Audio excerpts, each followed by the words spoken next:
Hola, ¿cómo están? ¿Qué tal? Espero que hayan tenido una buena semana. Una vez más, estoy con vosotros, con ustedes. Gracias por darle play a este nuevo vídeo. Hoy continuaremos y complementaremos el video anterior. Hoy hablaremos, el título de hoy día es un título muy curioso, es Babilonia seductora. Cuidado, cuidado. Bueno, ¿por qué Babilonia seductora? Hoy día vamos a hablar un poquito, a conocer un poquito de Babilonia. Para esto me he apoyado un poquito en el historiador D.J. Weissman, que nos da una visión un poco más amplia de Babilonia, ¿no? Este historiador narra y en su libro Los comentarios del gran imperio babilónico, narra acerca de cómo se componía Babilonia. Obviamente la Biblia también nos habla de la historia de Babilonia, cómo iniciaron estos reinos, Nínive, Babilonia, Siria, cómo iniciaron. Pues la Biblia nos lo narra en Génesis 10, del 8 al 12, hay una breve reseña. El hijo de Noé, Cus, es quien engendra a Nimrod. Nimrod era un cazador muy atrevido, muy audaz. Este fue uno de los hombres que fue destinado a ser emperador de naciones. Y justamente Nimrod se habla, ¿no? Este hombre es como Nimrod, el mejor cazador del mundo, dice la Biblia en Génesis, en el Génesis. También en el Génesis habla de que él construyó su reino en la tierra de Babilonia, en las ciudades de Babel, Erec, Akkad y Calmé. Desde allí extendió su territorio a Siria y construyó las ciudades de Nínive, Rehobot, Ir, Calá y Rasén, ciudad también que está en Nínive y Calá. Obviamente la Biblia nos habla de la historia de Babilonia. Aquí se inició todo. La Biblia te da un breve resumen y Moisés, al escribir esto, te da un breve resumen de lo que sucedería con Babilonia. Pero ¿quién lo inició sino un hombre totalmente luchador, un cazador, rapaz, alguien que quería poder, Otra de las pistas que nosotros tenemos para poder conocer un poco más de Babilonia en el Génesis está en el capítulo número 11. En el capítulo 11, en el verso 9, bueno, ahí en el capítulo 11 se habla de la torre de Babel. En el verso 9 dice: por esto fue llamado el nombre de ella Babel, porque allí confundió Dios el lenguaje de toda la tierra, y desde allí Jehová los esparció sobre toda la faz de la tierra. Este lugar se llamaría Babel. Dios le puso Babel.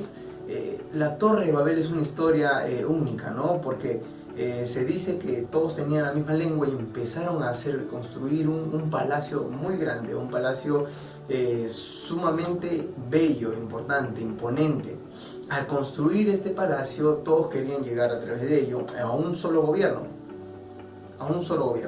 que todo el mundo, entonces conocido desde el principio, tenga un solo gobierno. Por eso es que estaban construyendo esa torre, para poder tener un solo gobernante, para que sea un hombre el que gobierne sobre todo. La humanidad siempre ha querido tener un solo gobierno, siempre ha querido ser unificado por los poderosos. Y por ello fue necesario que Dios los confunda, para que no se pongan de acuerdo, para que no se rebelen contra Él. Hay más sobre este comentario, sobre todo el camino de Babilonia que le tomó llegar, sobre todo el trabajo que le tomó llegar para ser la nación más grande en aquel entonces, para poder derrotar a las naciones más importantes y convertirse en la superpotencia mundial que iba a ser. A la Babilonia que llegaba Daniel, la Babilonia que habíamos descrito, una Babilonia esclava del pecado, a la cual había conquistado y saqueado al pueblo de Dios. A esa Babilonia había tenido una historia. Babilonia había tenido una historia donde se había mezclado solamente con dioses paganos. Marduk, Baal, eran algunos de los dioses de los cuales ellos habían heredado. ¿De quién? De los caldeos, que es de ahí de donde salen, como estamos viendo aquí. El comentarista D.J. Weissman dice que en cada una de las historias de Babilonia hubo pueblos que dejaron parte de sus dioses en ellos, inculcando esa educación pagana en ellos, politeísta. Eran muy diferentes a la fe que tenían los judíos. Era muy diferente la historia, una historia alejada de Dios, una historia alejada de Jehová, una historia que los hacía totalmente cautivos. Babilonia tenía más de 1052 dioses,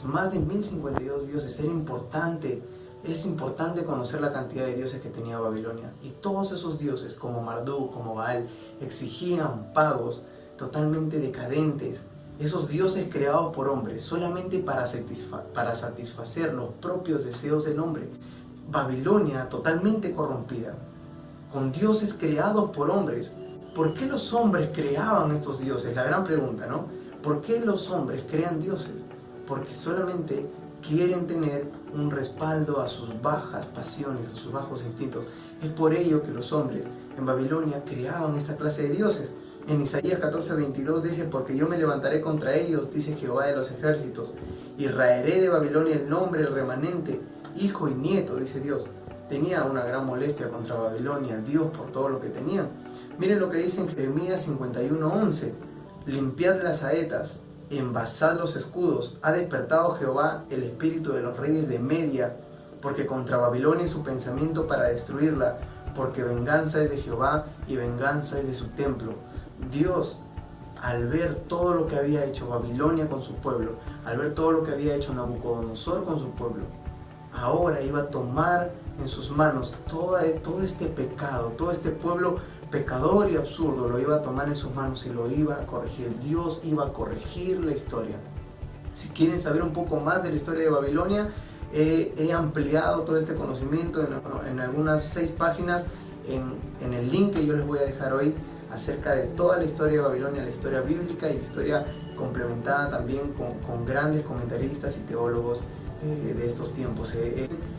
Sí es amplio, pero les va a ayudar mucho para conocer un poco más de Babilonia. Babilonia entregada a dioses paganos. Tenía costumbres diferentes, siempre involucrándose y tomando a la mujer como un objeto sexual, siempre como recompensa a los hombres. Los hombres podían hacer con ellas lo que quisieran, eran recompensas después de una guerra, después de una batalla. Había matanza de los niños, estaba permitido matar al niño que tú no querías, eran como sacrificios para los dioses. Babilonia era una decadencia total, como ya lo había mencionado. Miren, cuando ellos están en Babilonia, cuando Daniel ingresa a Babilonia y sus amigos y los identifican como hijos de príncipes importantes, miren lo que sucede.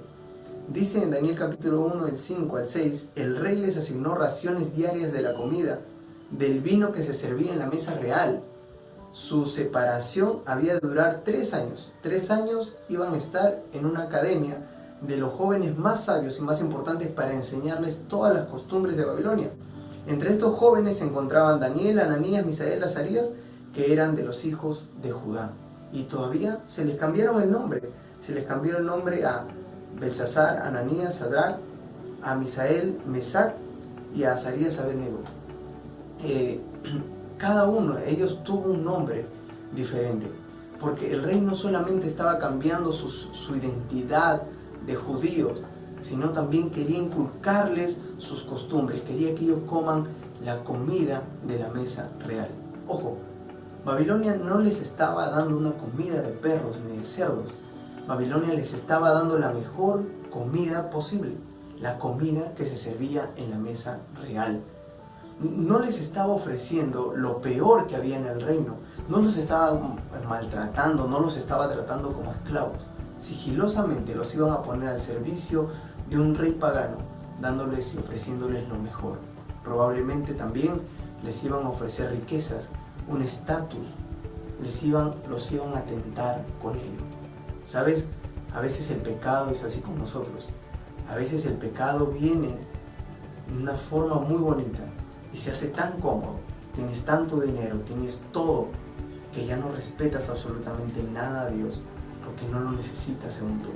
Porque en tu vida estás esclavizado al pecado, porque en tu vida estás entregado a lo malo. Y de pronto has olvidado, porque estás en una situación cómoda. Te has olvidado de Dios porque el pecado te enraizó, te está jalando, pero tarde o temprano, sea la mentira, sea algún pecado que estás practicando ocultas, sea alguna estafa, va a terminar saltando, porque todo se hace luz y vas a terminar siendo castigado, vas a terminar pagando las consecuencias de aquello. si no pides perdón, si no te corriges, si no vuelves al buen camino, vas a terminar pagando todo aquello. Así es el pecado. Miren, Santiago dice, ¿no? Cuando alguno es tentado, no diga que es tentado de parte de Dios, ¿no? Porque Dios no tienta a nadie, sino cada uno es tentado cuando su propia concupiscencia es atraído y seducido. Entonces la concupiscencia, después que ha concebido, da a luz el pecado, y el pecado, siendo consumado, da a luz la muerte. Amados hermanos, no cometan errores, dice Santiago. Obviamente, nosotros somos tentados porque tenemos en nosotros el pecado, una naturaleza caída.